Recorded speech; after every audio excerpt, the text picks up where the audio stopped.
වඳුරෙක් ඉන්නවා. ඒ වඳුරගේ ඉදිරියේ සල්ලි මිටියකුයි ලොකු ආනමාළු ගෙඩියකුයි තියෙනවා. තෝරගන්නේ මොකද්ද? ආනමාළු ගෙඩිය. තෝරගන්නේ ආනමාළු ගෙඩිය. ආනමාළු ගෙඩිය. මොකද මේ වඳුරා දන්නේ නැහැ අර මේ සල්ලි ගොඩක් තියෙනවනේ.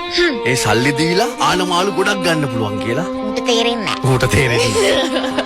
අපේ ජීවිතේත් ව්‍යාපාරයක් කරනවද හොඳ පඩියක් එක රස්සාවක් කරනවද කියලා තෝරගන්න කිව්වොත් සකස් කළා අපි තෝරගන්නේ රස්සාවක් කරනවා. හොඳ පඩියක්. හොඳ පඩියක් එක රස්සාවක් කරනවා. අපි දන්නේ ව්‍යාපාරයක් කරාම අර හම්බෙන පඩියට වඩා ගොඩාක් හම්බ කරන්න පුළුවන් කියලා. ඒතර අපි වඳුරෝ වගේද?